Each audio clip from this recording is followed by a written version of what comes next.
अस्सलाम वालेकुम रहमतुल्लाहि वबरकातुहू। नाउ बच्चों, आज हम हमारा नया एक सबक स्टार्ट कर रहे हैं। सबक नंबर 22, कीमियाई रब्त दही और इश्तराक। इसको इंग्लिश में बोला जाता है chemical coordination and integration. Chemical coordination and integration. इससे पहले हमने जो पढ़ा था, तो हमने क्या पढ़ा था? हमने क्या नाम बोला था उसका? Neural neural control and coordination. क्या पढ़ा था हमने? Neural control and coordination. अब हम क्या पढ़ रहे हैं? Chemical coordination and integration. तो हम यहाँ पर कीमियाई रब्त-ए-दही और इश्तराक। इंटीग्रेट करना मतलब मुश्तरिक करना, इश्तराक करना, शामिल करना, सबको एक दूसरे के साथ जोड़ना। ठीक है ना? हमारा ये जो चैप्टर है ये एनिमल फिजियोलॉजी और स्पेशली ह्यूमन की केस में 11वीं का आखिरी सबक है। 11वीं जमात का आखिरी सबक है और एनिमल फिजियोलॉजी जो हम पढ़ रहे हैं उसका ये आखिरी पार्ट है। अब जब 12th में आप जाएंगे तो 12th में इसका एक लिंक जो चैप्टर है वो है ह्यूमन रिप्रोडक्टिव सिस्टम। तो अगर आपने इसके साथ ह्यूमन रिप्रोडक्टिव सिस्टम कंप्लीट कर लिया तो इंसानों से रिलेटेड, ह्यूमन से रिलेटेड पूरा कंप्लीट चैप्टर आप लोगों ने पढ़ लिया, यानी सारे सबक आपके कंप्लीट हो गए। और नीट एग्जाम के हिसाब से ये बहुत इंपॉर्टेंट है। ठीक है, तो यह चैप्टर जब भी हमारा खत्म होगा तब आप लोगों की रिस्पॉन्सिबिलिटी ये रहेगी कि आप डाइजेशन से लेकर ह्यूमन रिप्रोडक्टिव सिस्टम तक सारे चैप्टर, भले ही एक दिन में क्यों रीड करना नहीं होते, आप करेंगे ताकि आपका रिवीजन हो जाए। ठीक है ना? अब हम यहाँ बेसिक कंसेप्ट पढ़ रहे हैं कि अगर जब हमने last time neural control and coordination पढ़ा था तो हमने दो बातें पढ़ी थी। क्या? कि हमारे जिस्म के अंदर जो कोऑर्डिनेशन है, जो रब्त दही का काम है, कौन सा वाला काम? रब्त दही, एक दूसरे से जोड़ने का काम। तो ये जो काम है हमारे जिस्म के अंदर दो तरीके से होता है। एक जो सिस्टम है वो है न्यूरल सिस्टम, जिसमें एसाब यानी न्यूरॉन इन्वॉल्व होते हैं। दूसरा हमने कहा था एंडोक्राइन सिस्टम, याद आ रहा है? दूसरा सिस्टम हमने क्या पढ़ा था? Endocrine system. अब हमने कहा था कि जो न्यूरल सिस्टम है इसमें यहाँ पर न्यूरॉन काम करते हैं, है ना? असबीय काम करते हैं या असबी खलीय काम करते हैं। और हमने कहा कि जब न्यूरॉन काम करते हैं तो न्यूरॉन की वजह से ये होता है कि हमको पॉइंट टू पॉइंट हमको क्या देखने को मिलता है? कोऑर्डिनेशन। यानी हमको नुक्ते से नुक्ता, या हम बोलेंगे ऑर्गन से ऑर्गन, हमारे जिस्म के एक पार्ट से दूसरे पार्ट के बीच में क्या देखने को मिलता है? कोऑर्डिनेशन, रब्त दही। हार्ट अगर काम कर रहा है तो लंग्स के साथ कोऑर्डिनेट करेगा। ये सारा काम जो करवाता है किसकी मदद से होता है? Neural system. और एंडोक्राइन सिस्टम के केस में हमने कहा था कि यहां पर जिससे मदद ली जाती है केमिकल से, और वो केमिकल को हम आमतौर पे क्या कहते हैं? हार्मोन। क्या कहते हैं हम उनको? हार्मोन। और हमने कहा था कि ये जो एंडोक्राइन सिस्टम है ये क्या करता है? ये बेसिकली कोऑर्डिनेशन तो करवाता है, बट इस कोऑर्डिनेशन के साथ वो जो दूसरा बड़ा काम करवाता है वो है इंटीग्रेशन। क्या करवाता है वो? इंटीग्रेशन यानी इश्तराक। तो कोऑर्डिनेशन रब्त दही के साथ साथ वो क्या करता है? इश्तराक।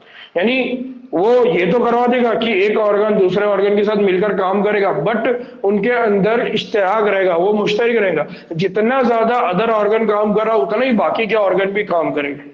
इस तरह से वो उसके अंदर क्या मेंटेन करता है? इंटीग्रेशन, इश्तराक, यकजहती। क्या मेंटेन करता है? यकजहती। दूसरा हमने कहा था कि जब न्यूरल सिस्टम काम करता है तो ये बहुत फास्ट होता है, बहुत तेजी से ये काम होता है, जबकि हमारा जो एंडोक्राइन सिस्टम है जब ये काम करता है तो बहुत स्लो काम करता है। जैसे फॉर एग्जांपल हमारे जिस्म के अंदर एक केमिकल रिलीज हो रहा है, एक हार्मोन रिलीज हो रहा है जिसको हम कहते हैं ग्रोथ हार्मोन। ये ग्रोथ हार्मोन स्लो स्लो निकलता है। जैसा जैसा हमारी उम्र बढ़ती है वैसा वैसा हमारे जिस्म में ग्रोथ हार्मोन निकलता है। इसकी वजह से हमारी हाइट धीरे धीरे बढ़ती है। यानी हाइट बढ़ने का अमल, लंबाई के बढ़ने का अमल बहुत स्लो हो रहा है। हमारे जिस्म के अंदर मेल और फीमेल है, तो हमारे जिस्म के अंदर मेल में बन रहे स्पर्म, फीमेल में बन रहे एग, है ना? मनी और बैजा। तो ये जो अमल होता है ये धीरे धीरे होता है। तो ये धीरे धीरे होने वाले सारे प्रोसेस को कौन कंट्रोल करता है? Endocrine system. बात समझ में आ रही है? तो हमारे जिस्म का जब डेवलपमेंट का प्रोसेस होता है तो सारे ऑर्गन एक दूसरे के साथ कोऑर्डिनेट करते हैं, और ये जो अमल अंजाम देते हैं उस अमल के अंदर क्या होता है? बहुत स्लो प्रोसेस होता है। और ये जो प्रोसेस होता है, इस प्रोसेस में क्या होता है? इंटीग्रेशन, इश्तराक, सब मिलजुल कर वो काम अंजाम देते हैं। हमने न्यूरल सिस्टम की जब बात किए थे तो न्यूरल सिस्टम को हमने इसलिए पढ़ा था कि हमारे जिस्म में कोई भी काम फास्ट जब होता है तो क्यों ये काम फास्ट होता है, जल्दी जल्दी क्यों होता है। अब हम इंडोक्राइन सिस्टम पढ़ रहे हैं कि हमारे जिस्म में इंडोक्राइन सिस्टम कैसे पूरे जिस्म के अंदर यूनिटी, इश्तराक पैदा करता है, किस तरह से वो धीरे धीरे ये पूरा प्रोसेस करता है। और इस पूरे प्रोसेस के अंदर कौन इन्वॉल्व हो रहा है? केमिकल, जिसका नाम क्या रखा हुआ है? हार्मोन। ठीक है। नाउ अब ये बेसिक इंट्रोडक्शन के साथ हम हमारा एंडोक्राइन सिस्टम स्टार्ट कर रहे हैं।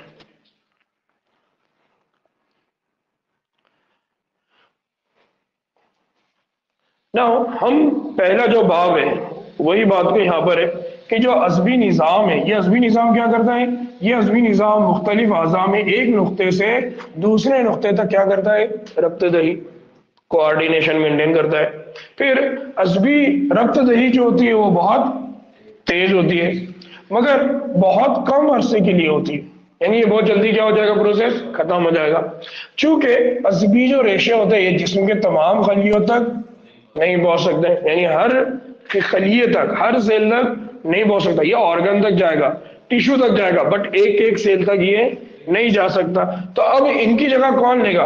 तो खलियों के अफाल को मुसलसिल रब्त दही की क्या होगी? जरूरत होगी। फॉर एग्जाम्पल ये आपका दिल है, ठीक है, ये दिल के अंदर इतने सारे खलिए हैं, ठीक है। अब दिल के अंदर लंग्स के साथ, ठीक है, ये फेफड़े हैं आपके, कंसिडर करिए, दिल के अंदर फेफड़ों के साथ इनके बीच में तो कोऑर्डिनेशन हो रहा है, बट इसके जो खलिए हैं और इसके जो खलिए, तो इन खलियों के बीच में कोई कोऑर्डिनेशन नहीं हो रहा है। क्यों नहीं होगा? क्योंकि यहां तक न्यूरॉन पहुंचने वाला, तो फिर इनके बीच में कोऑर्डिनेशन कौन करेगा? तो इनके बीच में कोऑर्डिनेशन करने का काम कौन करेगा? केमिकल। कौन करेगा? हार्मोन्स। तो इसलिए कहा जाता है कि खलियों के अफआल को मुसलसिल रक्त दही की जरूरत है, लिहाजा उन्हें मखसूस रक्त दही और रेगुलेशन की जरूरत दरकार है। ये काम किसकी मदद से किया जा रहा है? हार्मोन की। यानी हम ये बोलेंगे कि बाजू वाले का घर, हमारा घर, किसका घर, सबके घरों में कोऑर्डिनेशन है। बाजू वाले का घर, ये घर, और कोऑर्डिनेशन है, बट उस घर में रहने वाले लोगों के बीच में कोई कोऑर्डिनेशन नहीं। तो ये मोहल्ला या वो प्लेस जिंदा रह सकेगा क्या? नहीं। आज नहीं तो कल वो पूरा क्या हो जाएगा? खत्म। क्यों? क्योंकि असल उस घर की यूनिट कौन है? वो अफराद है, वो लोग है। वैसे ही हमारे ऑर्गन के अंदर असल यूनिट कौन है? सेल। तो सेल अगर जिंदा नहीं रहेगा तो ऑर्गन भी नहीं रहेगा। इसका मतलब सेल की एक्टिविटीज को कंट्रोल करना भी जरूरी है। लेकिन प्रॉब्लम क्या है? सेल तक न्यूरॉन नहीं जा सकते। इसका मतलब न्यूरॉन के बजाय वहां किसको जाना पड़ेगा? कोई और ऐसा जरिया हो जो वहां तक पहुंच सके, और वो जरिया कौन है? केमिकल। उसी को हम क्या कहते हैं? हार्मोन कहते हैं। बात समझ में आई ना? अब अज़बी निज़ाम और इंडोक्राइन निज़ाम मिलकर जिस्म के अज़ुयाती अफ़ाल को रब्त दही और उनकी बाकायदगी में क्या करते हैं? मदद करते हैं। इसका मतलब हमारे जिस्म के अंदर जितने भी ऑर्गन है, उन ऑर्गन को कंट्रोल करने का, उनके अंदर रब्त दही करने का काम न्यूरल सिस्टम, और उसकी मदद कौन करता है? Endocrine system. याद रहेगा ना? सबसे पहले हम बात कर रहे हैं एंडोक्राइन हुदूद और हार्मोन। किसकी बात कर रहे हैं? एंडोक्राइन हुदूद और हार्मोन। इससे पहले भी मैंने एंडोक्राइन हुदूद की बात किया था। इसके मामले में मैंने आपको बताया था क्या कि एंडोक्राइन हुदूद में नालियां नहीं होती, और नालियां नहीं होने की वजह से हमने इसको क्या बोला था? डक्टिलेस ग्लैंड। हमने बोला था कि एंडोक्राइन ग्लैंड कैसे होते हैं? डक्टिलेस ग्लैंड। याद आ रहा है? हमने कहा था कि एंडोक्राइन और एक्सोक्राइन। तो एंडोक्राइन वो जिसके पास कोई नालियों का निजाम, और उसको अगर अपनी खून की नालियों की मदद से वो एक जगह से दूसरी जगह भेजता है, इसलिए इनको बेनाली हुदूद या उनको क्या कहा जाता है? डक्टिलेस ग्लैंड। नाउ इनके जो इफराज है यानी इनकी जो सिक्रीशन है, उस सिक्रीशन को क्या बोला जाता है? हार्मोन। हार्मोन की जो खदीम डेफिनेशन थी, जो पहले इसको डिफाइन किया जाता था, वो क्या था? खदीम डेफिनेशन ये थी कि कीमियाई अशिया, हार्मोन क्या है? कीमियाई अशिया है जो कि एंडोक्राइन गुदूद में बनते हैं। कहाँ बनते हैं? एंडोक्राइन गुदूद। फिर ये क्या होता है? ये खून में खारिज कर दिए जाते हैं। कहाँ खारिज कर दिए जाते हैं? खून में। और उसके बाद ये होता है कि दूर वाक़े हदफी आज़ा तक ले जाए जाते हैं। पहले डेफिनेशन हार्मोन की ये थी कि हार्मोन मतलब वो केमिकल जो किससे निकलेंगे? कौन छोड़ेगा उनको बाहर? एंडोक्राइन गुदूद। कहाँ छोड़ेगा? खून में। फिर खून की नालियां उनको दूर कहीं पर ले जाएंगे जहां पर उसका क्या था? हदफ था, टारगेट था। ये पहली डेफिनेशन थी। नाउ अब ये डेफिनेशन तब्दील हो गई। तब्दील होकर क्या डेफिनेशन हो गई? तीन बातें जो बहुत इंपॉर्टेंट है, यहां याद रखना है। हार्मोन किसको बोलेंगे? हार्मोन का मतलब होता है जो गैर मग़ज़ियाती कीमिया है, यानी ये नॉन न्यूट्रिएंट है, यानी ये ग़िज़ा नहीं है। ग़िज़ा का मतलब क्या है? जब भी कोई चीज आप खाते हैं उससे आपको क्या मिलती है? Energy, ATP. ये आपके बॉडी में बनेगा लेकिन इससे कोई एनर्जी नहीं बनेगी। पहली चीज, हार्मोन का मतलब क्या है? गैर मग़ज़ियाती। दूसरा, जो बैनुल क़ल्बी पैगाम रसा। दूसरी चीज क्या है? बैनुल क़ल्बी पैगाम रसा। बैनुल क़ल्बी पैगाम रसा मतलब दो सेल के बीच में, दो सेल के बीच में, यानी इंट्रासेलुलर, इंट्रासेलुलर मैसेंजर। तीसरी बात, ये खफीफ मिकदार में, खफीफ मिकदार में मतलब बहुत कम क्वांटिटी में। तो तीन बातें याद रखना है। पहली बात क्या याद रखना है? गैर मग़ज़ियाती। दूसरा इंट्रासेलुलर। तीसरा स्मॉल क्वांटिटी, लेस अमाउंट में रिलीज किया जाता है। नाउ नई तारीफ मुनज़्ज़म एंडोक्राइन गुदूद में बनने वाले हार्मोन के अलावा कई नई सालमों को अपने हाथे में ले लेती है। पुरानी डेफिनेशन और नई डेफिनेशन में क्या फर्क हो गया? तो नई डेफिनेशन से ऐसी क्या बातें ज्यादा हो गई? नई डेफिनेशन से ये बात हो गई कि हमारे जिस्म के अंदर दो तरह के एंडोक्राइन गुदूद है।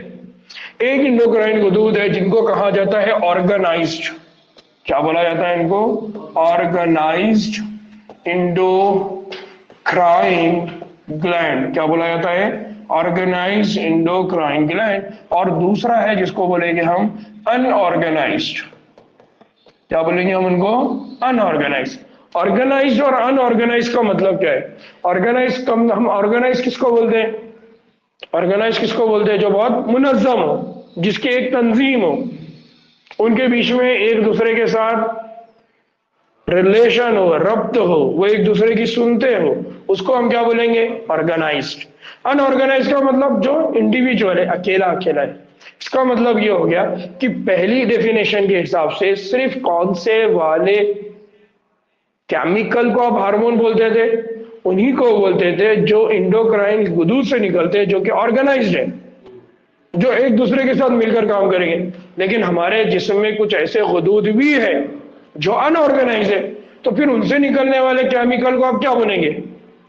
हार्मोन बोलेंगे या नहीं बोलेंगे? तो प्रॉब्लम ये थी कि अगर आप पहली डेफिनेशन लेते तो अनऑर्गेनाइज्ड वालों को आप हार्मोन, अब आपने क्या कर दिया? डेफिनेशन का स्टाइल चेंज कर दिया। आप कहते हैं कि वो सारे केमिकल जो क्या हो?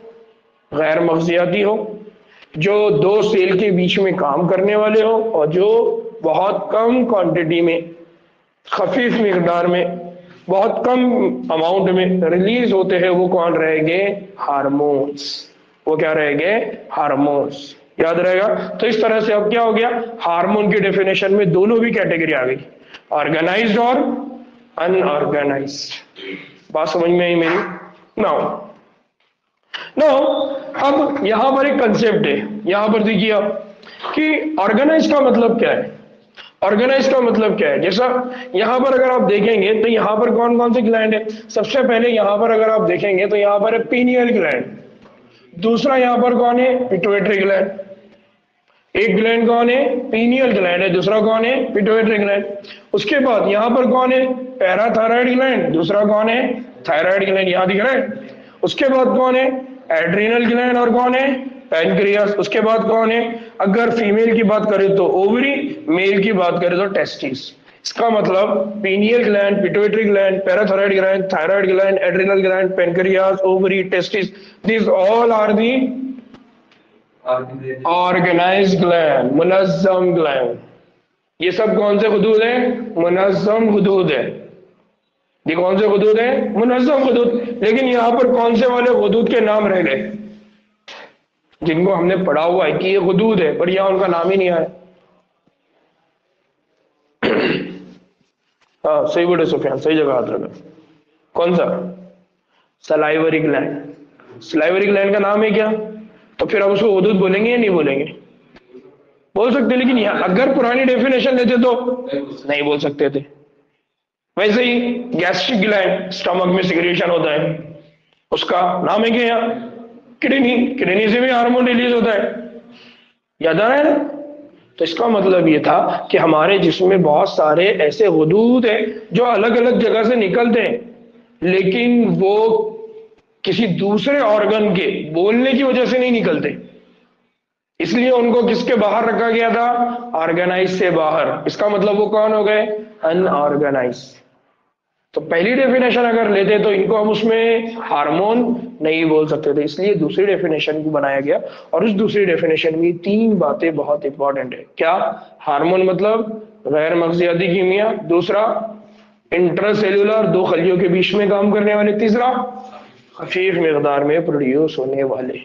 याद रहेगा ना। अब एक और चीज बहुत इंपॉर्टेंट है, जैसा हमने हमेशा बोला क्या, कि अगर हम न्यूरल सिस्टम की बात करेंगे तो न्यूरल सिस्टम सिंपल भी है, कॉम्प्लेक्स भी है।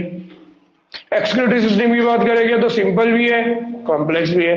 डाइजेस्टिव सिस्टम की बात करें तो सिंपल भी है, कॉम्प्लेक्स। रेस्पिरेटरी सिस्टम की बात करें तो सिंपल भी है, कॉम्प्लेक्स भी है।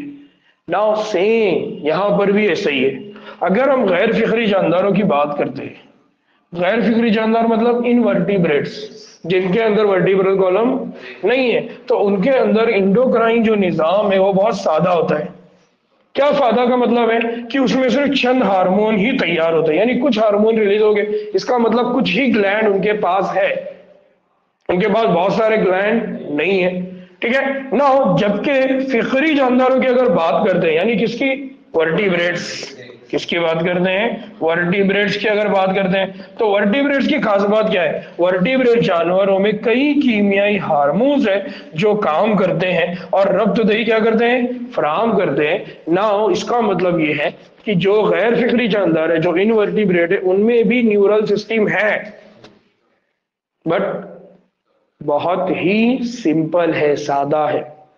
जबकि वर्टिब्रेट्स में कॉम्प्लेक्स है, पेचीदा है। इसका मतलब बहुत सारे ग्लैंड वहां मौजूद है जो मिलकर एक दूसरे के साथ क्या करेंगे, काम करेंगे। अब वर्टिब्रेट्स में से एक मेंबर मैमल है और मैमल का एक मेंबर कौन है, ह्यूमन, यानी हम इंसान है। इसलिए हम इंसानी एंडोक्राइन निजाम की बात करने वाले हैं। ठीक है, यहां तक किसी को कोई डाउट है, कोई है ऐसा जिसको बात नहीं समझ में आ रही है?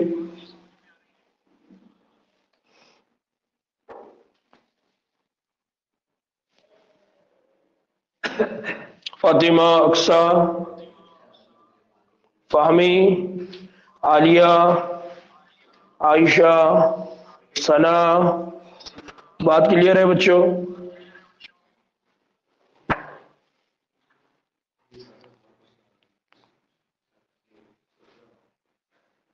आलिया,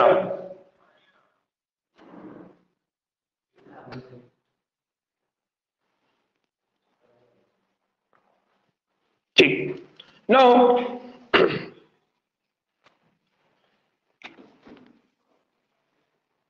अब हम बात कर रहे हैं इंसानी एंडोक्राइन निजाम। इंसानों के अंदर कौन सा वाला इंसानी निजाम है उसकी हम बात कर रहे हैं ना। इंडोक्राइन हुदूद की अगर हम बात करते हैं तो हार्मोन्स बनाने वाले नुफूजी बाफ्त खलिए हमारे जिस्म के मुख्तलिफ हिस्सों में पाए जाते हैं ना। देखिए यहाँ दो बातें, क्या बात यह है कि हमारे पास जो इंडोक्राइन गुदूद है और इंडोक्राइन गुदूद जो होते हैं उससे जो क्या बन रहे हैं हमारे पास, हार्मोन्स। तो ये जो हार्मोन बना रहे हैं वो कौन कौन बना रहे हैं, हार्मोन बनाने का काम एक कर रहा है बाफ्त। कौन कर रहा है? बाफ्त यानी टिश्यू। और दूसरा कौन कर रहा है? खलिए। और ये बाफ्त और ये खलिए हमारे जिस्म के कहां पर होते हैं? मुख्तलिफ हिस्सों में होते हैं। फिर दूसरी चीज, मजमूई तौर पर ये इंडोक्राइन निजाम की क्या कर रहे होते हैं? तशकील। जैसा खलिए और बाफ्त की अगर हम बात करें, हमने कहा ना गैस्ट्रिक ग्लैंड में अलग अलग खलिए, कौन से वाले? Peptic cell, chief cell, oxyntic cell, mucous neck cell, याद आ रहा है क्या नाम? अलग अलग खलिए की बात किए थे हमने। और इसी तरह से कौन होते हैं? टिश्यूज होते हैं। ठीक है, तो हमारे जिस्म के आज़ा के अंदर अलग अलग जगह पे अलग अलग लेवल पे मॉडिफिकेशन होती है और वो गुदूद का काम करते हैं, ग्लैंड का काम करते हैं, और वहां से वो हार्मोन क्या करते हैं? रिलीज करते हैं, सिक्रेट करते हैं। ना हमारे जिस्म में कौन कौन से ग्लैंड है जो पूरे जिस्म में फैले हुए हैं? तो हमारे जिस्म में सबसे पहला नाम रखिए हाइपोथैलेमस। कौन है? हाइपोथैलेमस। उसके बाद हमारे जिस्म के अंदर कौन है? Pituitary gland. कौन है? पिट्यूटरी ग्लैंड या पिट्यूटरी ग्लैंड। तीसरा कौन है? Pineal gland. कौन सा ग्लैंड है? पीनियल। क्या कौन है? पिट्यूटरी है वो। ठीक है ना। उसके बाद है थायराइड। कौन सा है?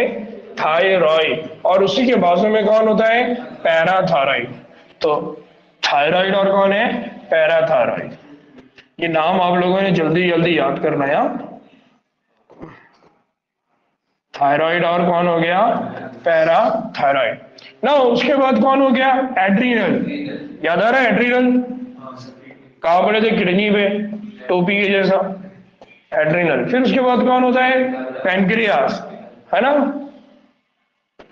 मंसूर? बुलबुला, पैनक्रियास। देन उसके बाद कौन है? थाइमस। कौन है? थाइमस। देन उसके बाद कौन है? गोनैड्स। कौन कौन से गोनैड्स है? अगर मेल की बात करें तो टेस्टिस, और मादा की बात करें तो ओवरी। अगर आप नर की बात करते हैं तो उसमें है टेस्टिस, और अगर आप मादा की बात करते हैं तो उसमें कौन है? पैसादानी यानी ओवरी। इस तरह से ह्यूमन के जिस्म के अंदर ये सारे हुदूद होते हैं। और ये सारे हुदूद को हम कौन से वाले हुदूद बोलेंगे? मुनज़्ज़म।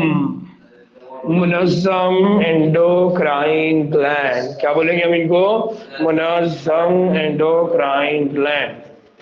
याद रहेगा ना। इनके अलावा कुछ दीगर अज़ा है, मसलन ग़िज़ा की नाली। याद आ रहा है? एसोफेगस, स्टमक की दीवार के अंदर गैस्ट्रिक गुदूद। इसी तरह से हमारा जिगर, लीवर। इसी तरह से हमारे गुर्दे यानी किडनी। इसी तरह से हमारा दिल, कल्ब। दिल से कौन सा हार्मोन निकलता है? याद आ रहा है क्या? सर्कुलेटरी सिस्टम में हमने पढ़ा था दिल से हार्मोन निकलता है। कौन सा हार्मोन निकलता है दिल से?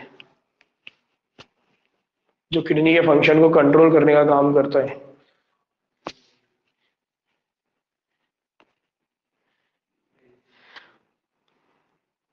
पटके देना तुम लोगों को। ANF। क्या नाम था उसका? ANF। याद आ रहा है क्या? ANF, atrial natriuretic factor. मंसूर पटके खाते हैं तुम अब? याद आ रहा है? ANF। तो हमारी ग़िज़ा की नाली, जिगर, गुर्दे, कल्ब, ये सब हार्मोन पैदा करते हैं। और ये सब किसका किसका पार्ट है? अनऑर्गेनाइज, गैर मुनज़्ज़म एंडोक्राइन ग्लैंड। तो मुनज़्ज़म एंडोक्राइन ग्लैंड ये सारे नाम है, और गैर मुनज़्ज़म एंडोक्राइन ग्लैंड के नाम है। आने वाले सेक्शन में हमारे जिस्म में मौजूद तमाम अहम एंडोक्राइन हुदूद के मामले में पहले हम उनकी साख्त और फिर उनकी किसकी बात करेंगे? अफ़आल की, इनके फंक्शंस की बात करेंगे। याद रहेगा? किसी को डाउट है? ठीक ना। सबसे पहले बात कर रहे हैं हम हाइपोथैलेमस। हाइपोथैलेमस हमने कहां पढ़े? दिमाग में। कौन से वाले दिमाग में पढ़े? Fore brain, mid brain, hind brain? Fore brain. याद आ रहा है? फोर ब्रेन के अंदर हमने कहा था कि सेरिब्रम, हाइपोथैलेमस, थैलेमस। याद आ रहा है? तो हाइपोथैलेमस हम लोगों ने वहां पर पढ़े थे। नाउ ये हमारा ब्रेन है। ब्रेन के अंदर ये वाली जो जगह है देखिए यहां पर, ये है हाइपोथैलेमस। कौन है? हाइपोथैलेमस। तो ये हिस्सा है देखिए हाइपोथैलेमस का, और उस हाइपोथैलेमस को लगकर दूसरा ग्लैंड है जिसका नाम है पिट्यूटरी ग्लैंड। कौन सा ग्लैंड है? पिट्यूटरी ग्लैंड या पिट्यूटरी ग्लैंड। ठीक है। नाउ हम जानते हैं, क्या जानते हैं कि ये हाइपोथैलेमस अगले दिमाग का निचला हिस्सा है और जिस्म के कई कामों को क्या करता है? रेगुलेट करता है। यानी हाइपोथैलेमस ये हमारे ब्रेन का जो पार्ट है, ये हमारे जिस्म के बहुत सारे कामों को रेगुलेट करता है। कौन से कामों को रेगुलेट करता है? हमने वहां पढ़े थे, अर्ज, नीड। किसकी नीड? खाने की और पीने की। याद आ रहा है ना? उसको कंट्रोल करता है। तो हमारे जिस्म के बहुत सारे कामों को ये क्या करता है? रेगुलेट करता है। नाउ नाउ हाँ अभी आ रहे सुमरान, हम बस नाउ इसमें क्या होते हैं? इसमें अज़बी इफराज वाले खलियों के कई मजमूए होते हैं जिनको मरकज़े कहते हैं। तब बात को समझो कि ये जो हाइपोथैलेमस है, ये हाइपोथैलेमस हमारे ब्रेन का पार्ट है, और अगर ये ब्रेन का पार्ट है तो इसका मतलब वहां पर कौन रहेंगे? न्यूरॉन रहेंगे। इसका मतलब वहां पर कौन रहेंगे? वहां पर क्या रहेंगे? अज़बी खलिए। और अगर अज़बी खलिए है और अज़बी खलियों में क्या बन रहा है? केमिकल। यानी क्या बन रहा है? हार्मोन। तो उसको क्या बोल देंगे फिर आप? याद आ रहा है? Hypothalamic hormone. उस वक्त अल्फाज बोले थे हमने, हाइपोथैलेमिक। तो अब क्या होता है कि ये जो न्यूरॉन है, जो अज़बी खलिए है, जो किसका पार्ट है? जो हाइपोथैलेमस का पार्ट है, इन न्यूरॉन को यहां पर एक नाम दिया जाता है, और वो नाम क्या है उनका? न्यूक्लियस। यानी उनको क्या बोला जाता है? मरकज़े। क्या बोला जाता है? मरकज़े। और ये मरकज़े क्या प्रोड्यूस करते हैं? हार्मोन। अब ये जो हार्मोन है जो हाइपोथैलेमस से बन रहे हैं, ये हार्मोन क्या करते हैं? ये हार्मोन पिट्यूटरी हार्मोन की तालीफ और इफराज को रेगुलेट करते हैं।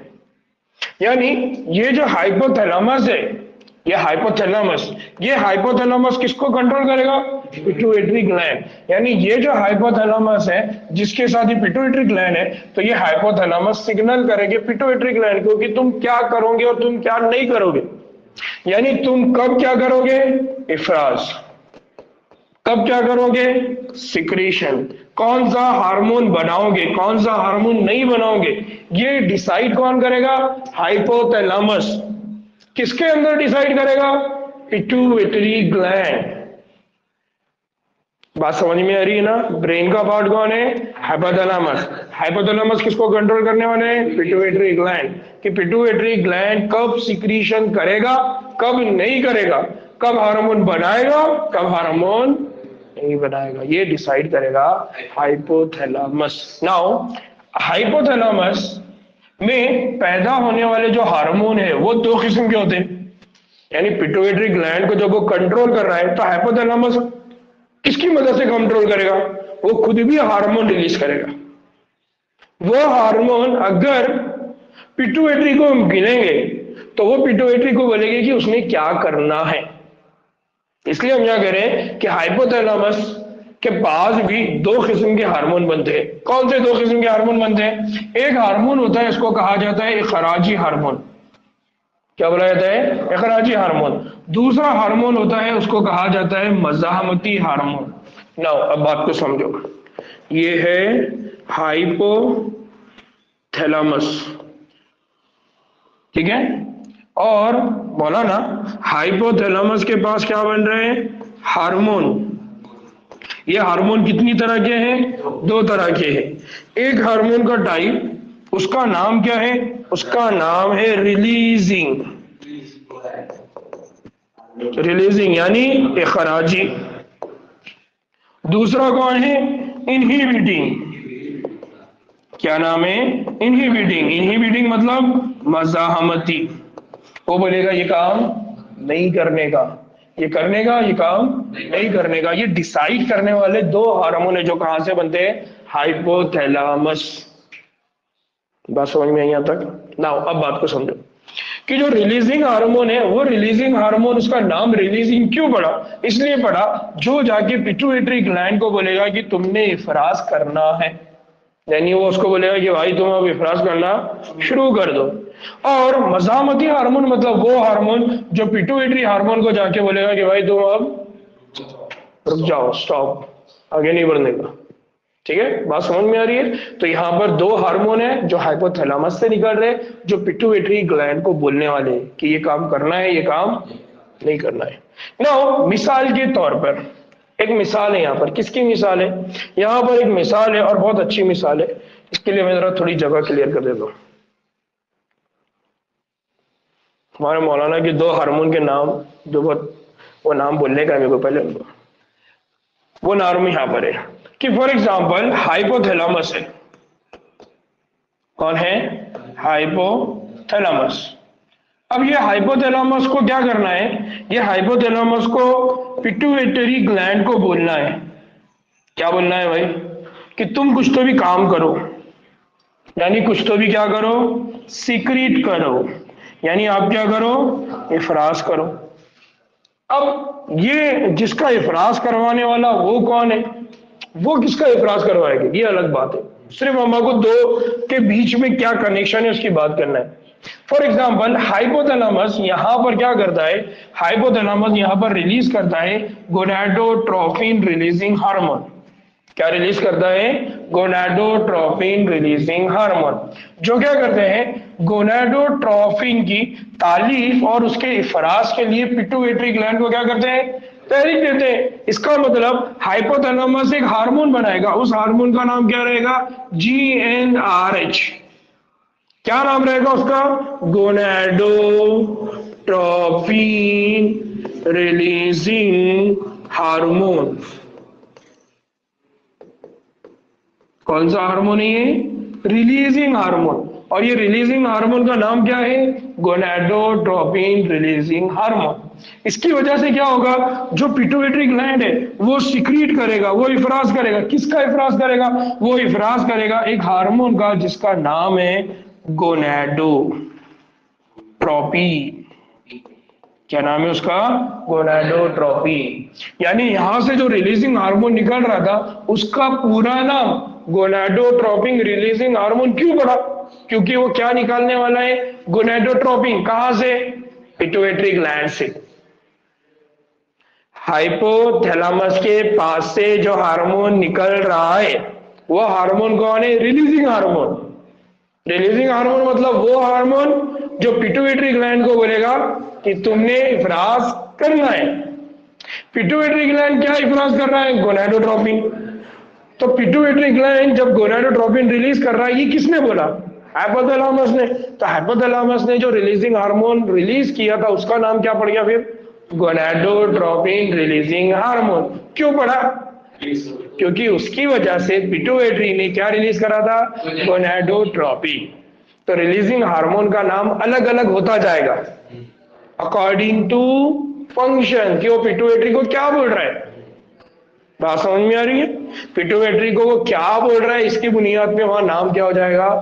चेंज। मैं उसको आगे और बता रहा हूं ना। अब क्या हो गया? यहाँ जो गोनाडोट्रोपिन रिलीज होंगे मौलाना, ये गोनाडोट्रोपिन अप वाले जिनकी बहुत देर से आप याद कर रहे हैं, कौन से हैं? एक है LH, एक है FSH, लुटिनाइजिंग हार्मोन और फॉलिकल स्टिमुलेटिंग हार्मोन। याद आ रहा है? हम लोगों ने पढ़ा था। तो क्या होगा?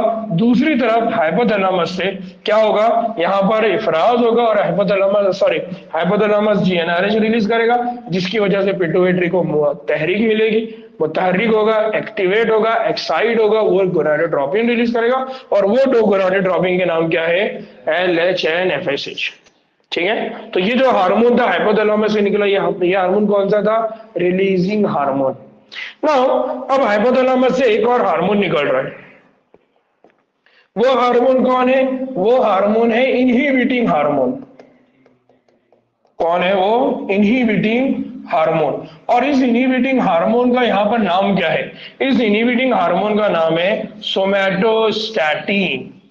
क्या नाम है उसका? सोमैटोस्टैटिन।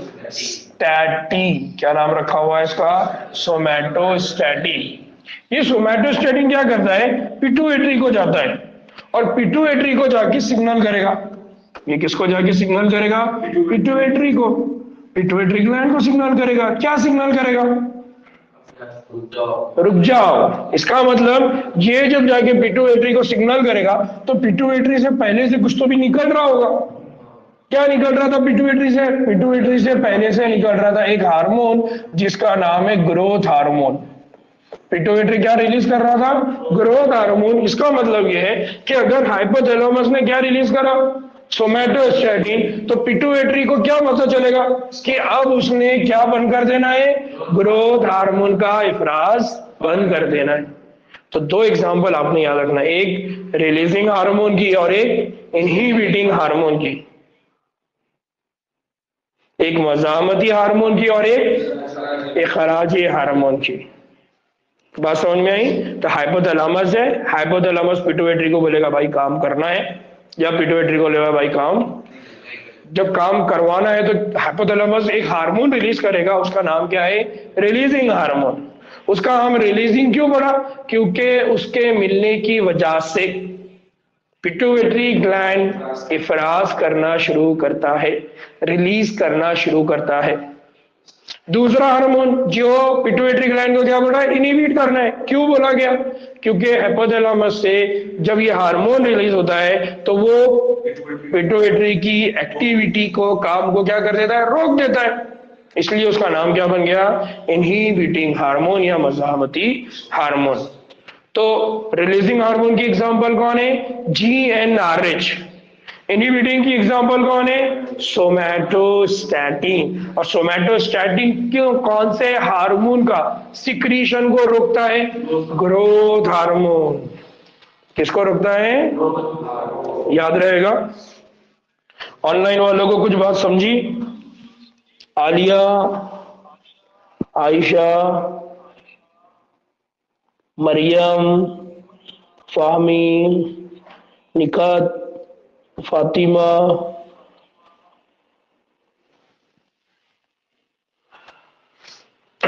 इसलिए मैं अक्सर बोलता हूं कि दिमाग पे ज्यादा टेंशन लेना नहीं। नहीं तो क्या होता? दिमाग ने ज्यादा टेंशन लिया तो दिमाग क्या करेगा? पिट्यूटरी को टेंशन, हाइपोथैलेमस को टेंशन आएगा, हाइपोथैलेमस को टेंशन आया तो किसको टेंशन आएगा? पिट्यूटरी को आएगा। हाइपोथैलेमस ने सही तरीके से काम नहीं करा तो कौन सही तरीके से नहीं करेगा?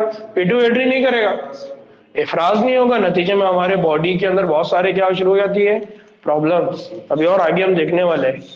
इसलिए टेंशन लेने का नहीं, रिलैक्स रहने का, बहुत ज्यादा फिक्र नहीं करने का कि हम आए थे, क्या होगा, कैसा होगा, 2-3 साल की बिल्डिंग बनेगी, बनेगी नहीं बनेगी, शादी होंगी नहीं होंगी। अरे मंसूर भाई इतना खुश क्यों हो रहे? मंसूर भाई तुमको यहाँ से वहां जाना है वापस?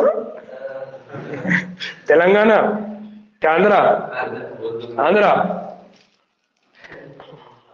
नाउ बात यहां तक समझ में आई। नाउ अब एक बात और यहाँ पर समझ लीजिए कि ये जो दोनों भी हार्मोन है, ये हाइपोथैलेमिक हार्मोन है, यानी किससे बने थे? हाइपोथैलेमस से। तो हम यहाँ क्या कहते हैं? ये हार्मोन हाइपोथैलेमिक न्यूरॉन से शुरू होते हैं, क्योंकि हाइपोथैलेमस ये जो पार्ट है ये किससे बना हुआ है? न्यूरॉन। कौन से, किससे बना हुआ है? न्यूरॉन। इसके मतलब उसके पास जो खलिए हैं वो सारे खलिए कौन से हैं? न्यूरॉन वाले हैं। इसका मतलब वो जो हार्मोन है जो हाइपोथैलेमस में बन रहे हैं वो असल में कहाँ बन रहे हैं? न्यूरॉन में। जबकि न्यूरॉन में कोई हार्मोन हमने पढ़े क्या अभी तक? नहीं। बात समझ में आ रही है? तो हम ये कहते हैं कि हाइपोथैलेमस के अंदर जो खलिए है वो न्यूरॉन है। इसका मतलब ये है कि हाइपोथैलेमस में हार्मोन बनाने का काम न्यूरॉन के खलिए कर रहे हैं। Clear one?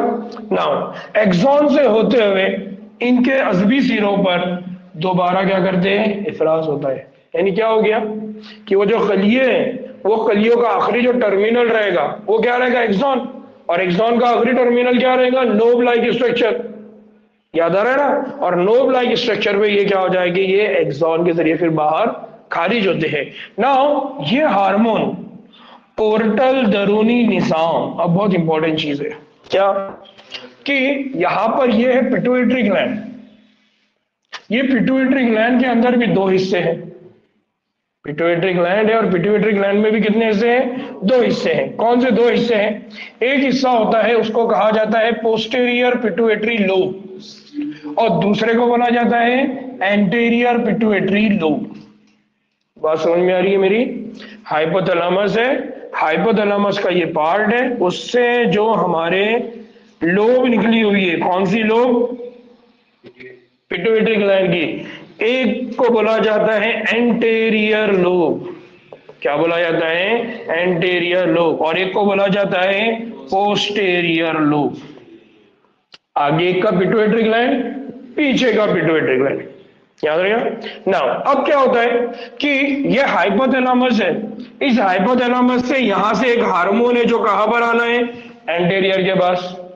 और दूसरा जो हार्मोन है हाइपोथैलेमस से वो कहां पर आना है? पोस्टेरियर के पास। तब सवाल ये आता है कि हार्मोन यहां से डायरेक्ट यहां आता है क्या, या इसको लाने में कोई मदद करता है? क्योंकि हमने कहा कि इंडोक्राइन सिस्टम है, और इंडोक्राइन में अगर सिस्टम होता है तो इसका मतलब खून की नालियों की मदद पड़ेगी।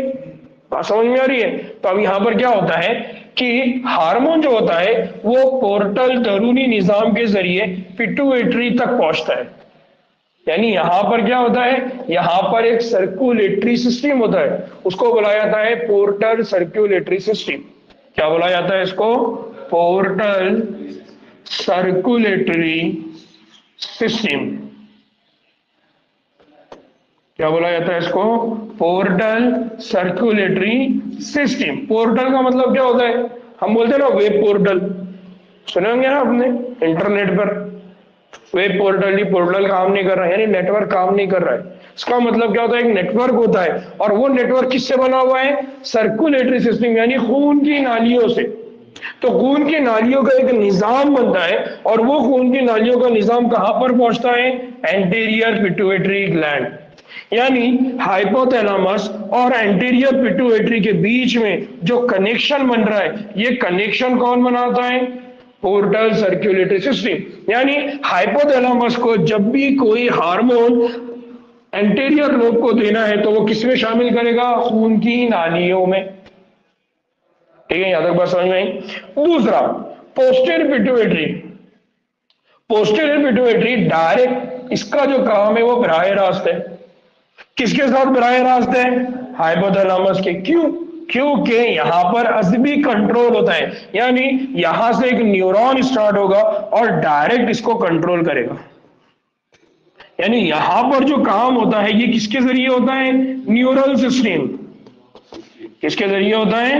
Neural system. और ये काम किसके जरिए हो रहा है? Portal circulatory system. ना बात को दोबारा समझो, हम कह रहे हैं हाइपोथैलेमस पिट्यूटरी ग्लैंड की एक्टिविटी को कंट्रोल करता है। पिट्यूटरी ग्लैंड काम कब करेगा कब नहीं करेगा ये डिसाइड हाइपोथैलेमस करेगा। फिर हम ये कह रहे हैं कि पिट्यूटरी के अंदर भी दो पार्ट है, एक है एंटेरियर, एक है पोस्टेरियर। एंटेरियर को भी कंट्रोल करेगा हाइपोथैलेमस, पोस्टेरियर को भी कंट्रोल करेगा हाइपोथैलेमस। लेकिन जब एंटेरियर को कंट्रोल करना होगा तो हाइपोथैलेमस अपने हार्मोन को जब भेजेगा तो ब्लड के सिस्टम के जरिए भेजेगा, लेकिन जब पोस्टेरियर को भेजेगा तो डायरेक्ट भेजेगा। यानी हाइपोथैलेमस से एक न्यूरॉन इतना लंबा रहेगा कि जो हाइपोथैलेमस से स्टार्ट होके कहां खत्म होगा? पोस्टेरियर पिट्यूटरी गुदूद। तो एक को हाइपोथैलेमस इनडायरेक्टली कंट्रोल कर रहा है और एक को डायरेक्टली। एक को बिल रास्त कर रहा है और एक को रास्त तौर पे या बराह रास्त तौर पे कर रहा है।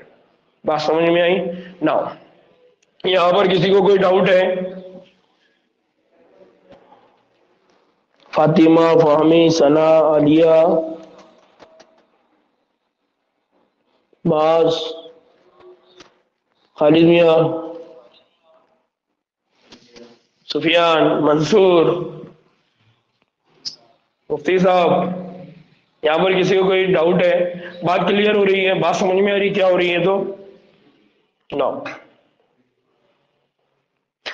इतना स्लो या धीरे धीरे पढ़ाने का मकसद ये है कि एक मर्तबा आपका माइंड यहाँ सेट हो जाए कि एकदम से हम न्यूरॉन से निकल के अब सीधा केमिकल पे आ गए, है ना। बहुत फास्ट हम बढ़ रहे हैं आगे, तो आपको समझने में ये टाइम लगेगा, इसलिए मैं इसको स्लो बढ़ा रहा हूँ। ठीक है ना। कल हम पिट्यूटरी गुदूद की बात करेंगे और पिट्यूटरी गुदूद के बाद पिट्यूटरी ग्लैंड धीरे धीरे आगे बढ़ते जाएंगे। ठीक, चलिए दुआ में याद रखिए, नेक्स्ट लेक्चर रहेगा इंशाल्लाह, ठीक है। मेरी आवाज़ भले ही ख़राब है लेकिन आज हम नेक्स्ट लेक्चर दूसरा लेक्चर लेंगे। अस्सलाम वालेकुम रहमतुल्लाहि व बरकातहू।